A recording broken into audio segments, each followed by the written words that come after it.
Hello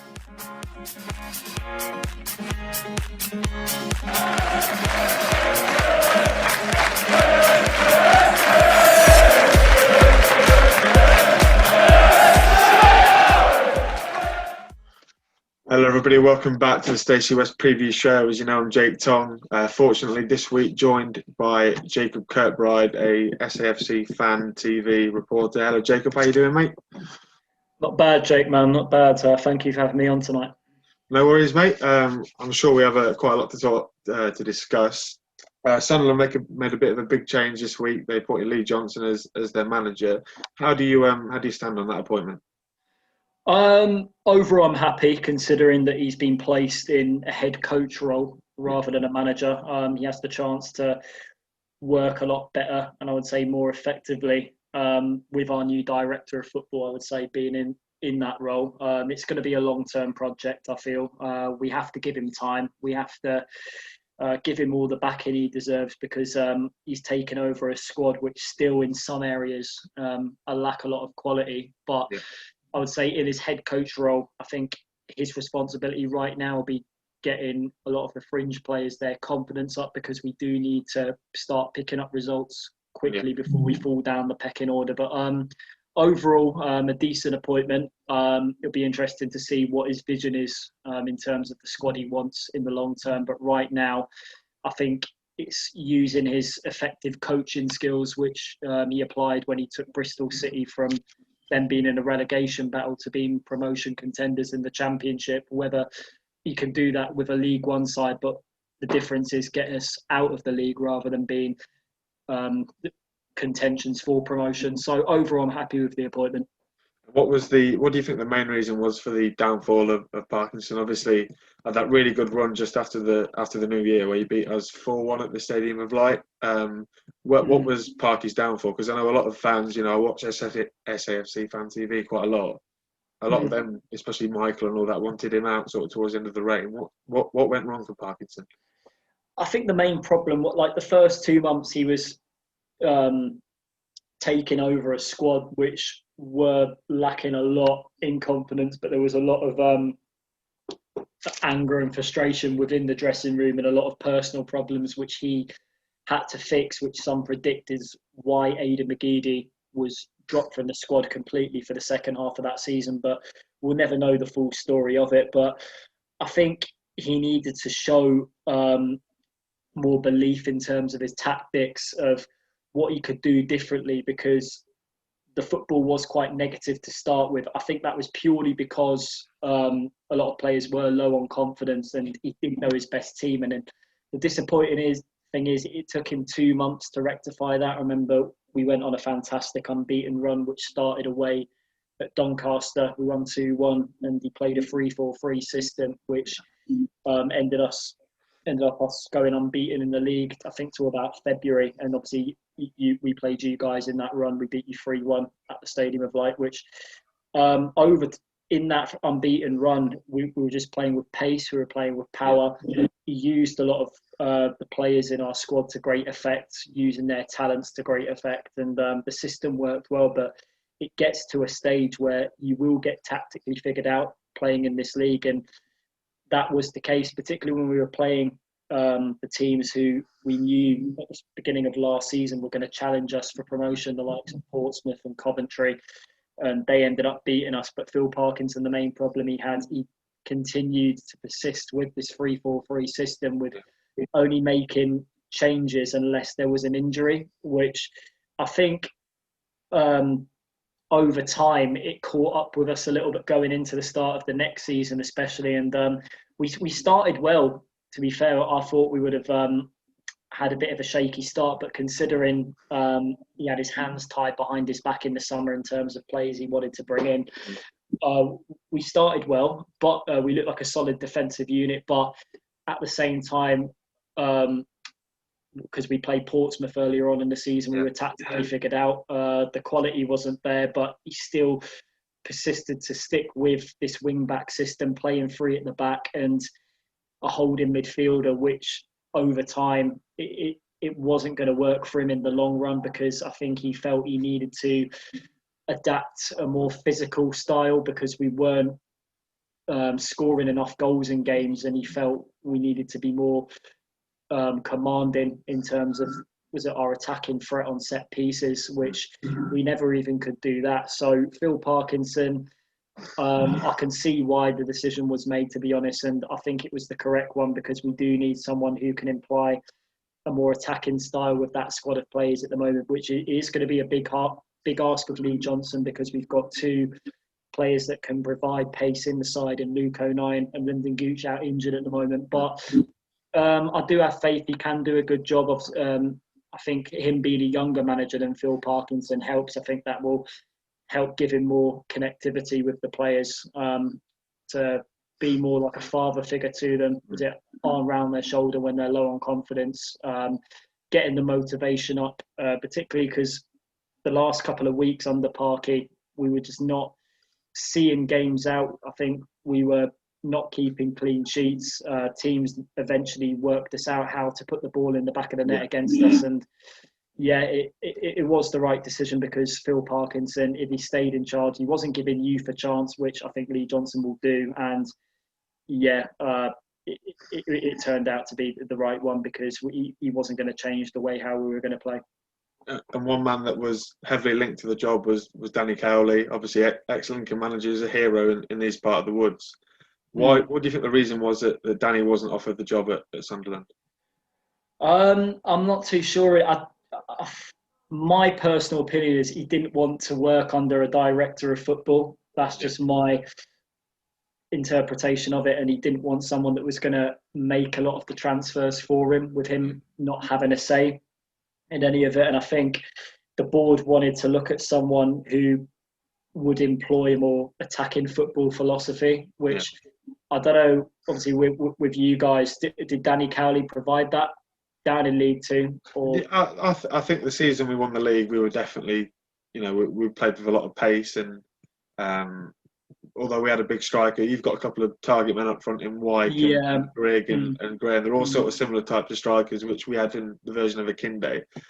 Just moving on to a bit of the football that you've played this year, Wigan on Saturday, a 1-0 defeat at home. What went wrong for Sunderland on that day? Because they came to the bank a few days prior, we turned them over 2-1. They did look a good side, but how come Sunderland fell short where Lincoln could go on and get the points?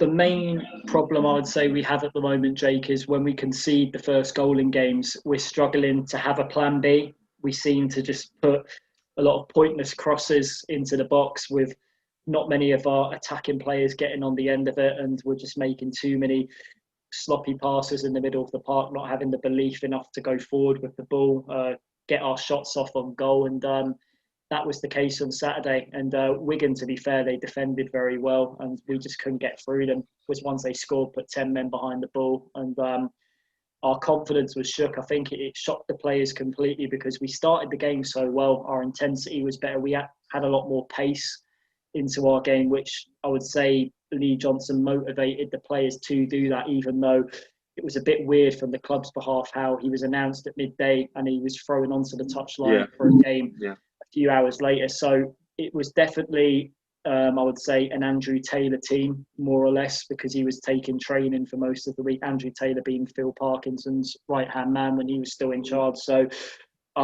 Lee Johnson, I think we judged him more after last night's win in the Papa John's Pizza Trophy against Oldham Athletic, a 2-1 win. And I think at the moment he likes to imply a solid 4-3-3 system. He likes to have the fullbacks as much room on the ball as possible, but he does like possession, but up the tempo a little bit, something which we couldn't really do much under Parky, because Parky was more or less, when we get that first goal, slow the pace of the game down, because I think we discovered that players over time just couldn't keep up their energy levels on a consistent basis. That's what I felt.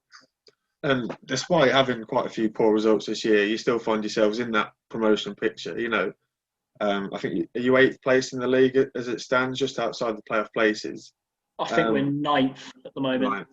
But how would you rate the first 15 games of the season, sort of out of 10, and why would you give it that rating? I would go for, I would say, a high 6.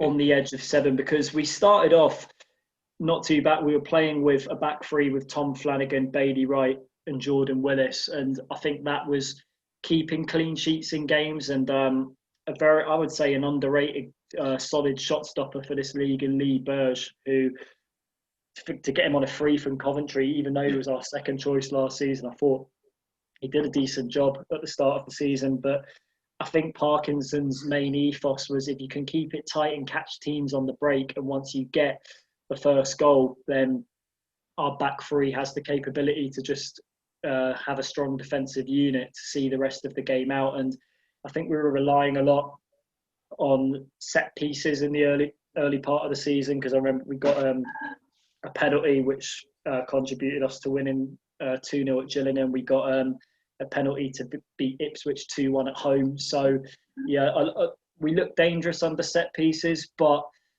I would say it's a difficult one, because I think once we went, because we had an international break where a few players were away, and when we came back from that, we just couldn't seem to keep clean sheets after that, and we may have had a few injuries in the squad as well. And this is where, was it half decent management and good management comes into play, particularly when you're managing in this league. You've got to show belief that you have to change things around, even though it may upset a few players in the team. You've got to do that in this league, because you will get tactically figured out, and it's happened to Parkinson too many times now. And obviously we have brought Aidan McGeady back into the fold, but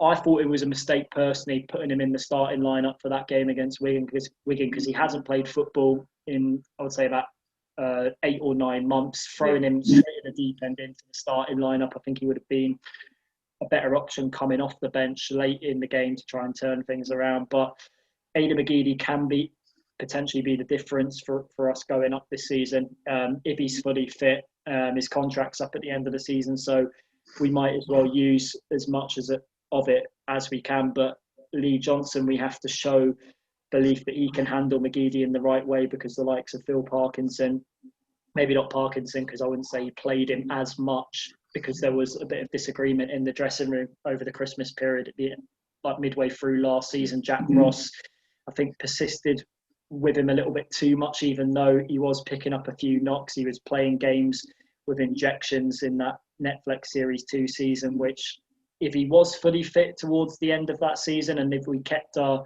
highest goal scorer up until January, Josh Madger, I reckon we would have gone up that season. But McGeady's back in the fold. Will he be the same player? I'm not sure, but even like a less pacier version of Aidan McGeady is still better to have, rather than no Aidan McGeady in the squad at all. So overall, positive signs, but we still do really need to go on a decent run now and pick up results very quickly. And as a supporter of a club, one of the biggest clubs in the third tier at the moment, what have your thoughts been on Lincoln so far this year? Because obviously we weren't one of the bookies' favourites to get to where we have so far. What have been your thoughts on Lincoln, if you've seen any others at all? I like Michael Appleton. I think he's got a kick out of some of those players. I really do. Was it Anthony Scully? He's impressed me a few times I've watched him this season.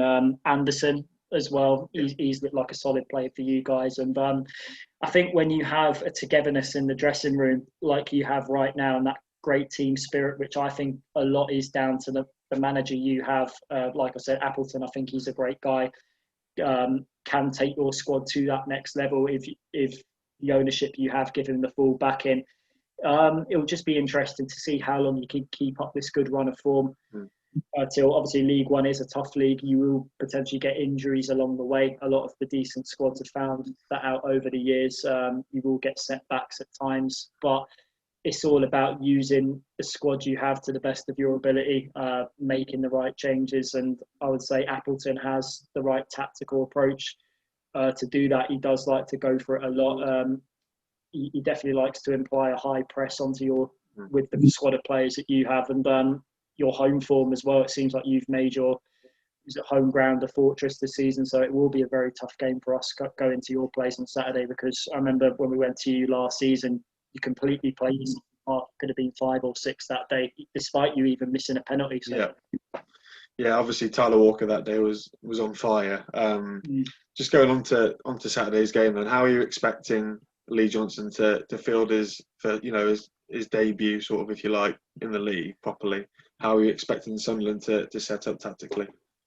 Well, we have got a few injuries in the squad. Obviously, like as it was at Luke O'Nien, Lyndon Gooch is out injured at the moment. It doesn't look like they're going to be back till the new year. So he has thrown in youth players into the squad in Elliot Embleton and Jack Diamond, who was impressive on Tuesday night, which I expect him to start. I'm guessing in a front three on Saturday. I think this 4-3-3 system that Lee Johnson played on Tuesday night, I think he will stick with that on Saturday. I think he will potentially start the game off with, I would say, a high press, but with less intensity. And then second half, I think he might make a few tactical changes to up the tempo. But the big question is up front at the moment, because I think a lot of prediction from our fans is he wants to try and get Will Grigg scoring again. But then again, you've got our top goal scorer who's back from injury now in Charlie White. Do you start with him or try and persist with getting Will Grigg a goal to get his confidence up with players who can link well with him in the front three and like feed off his knockdown balls like Jack Diamond and Chris Maguire especially, because even though he scored on Tuesday, has been playing poor recently.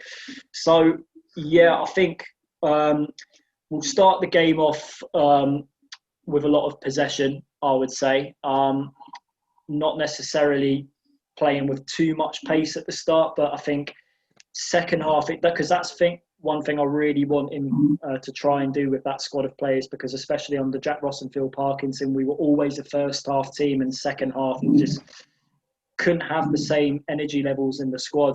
Basically, we just couldn't see games out.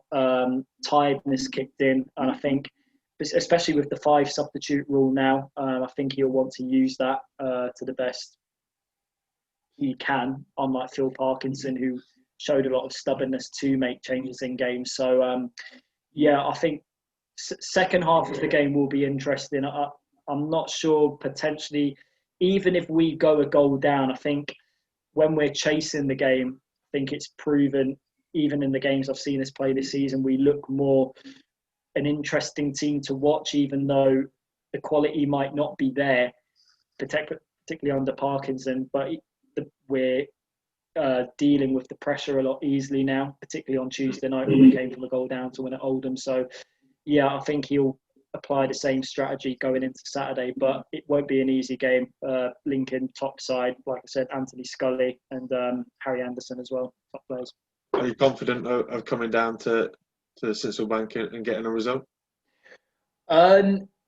If you'd asked me that under Parkinson, I would have been like, no, absolutely no way. But I think even though you're going into it as favourites, I do think a new manager effect will definitely up the confidence amongst our fan base and definitely amongst our players. I think the amazing thing about this league is anyone can beat anyone. You just have to prove on the day why you want it. And I think the players will need to do that on Saturday. So, yeah, you know what? I'm going to predict a win.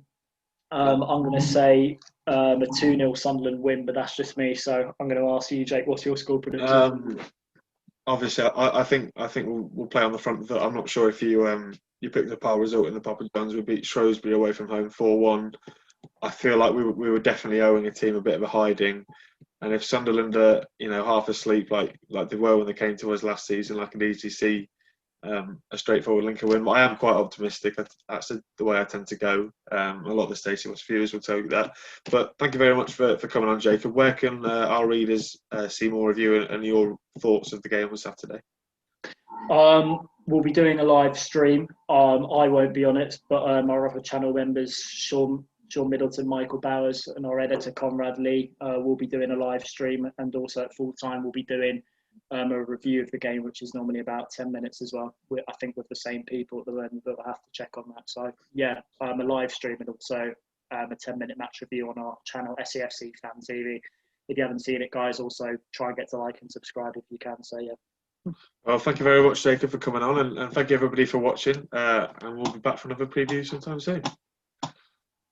Cool.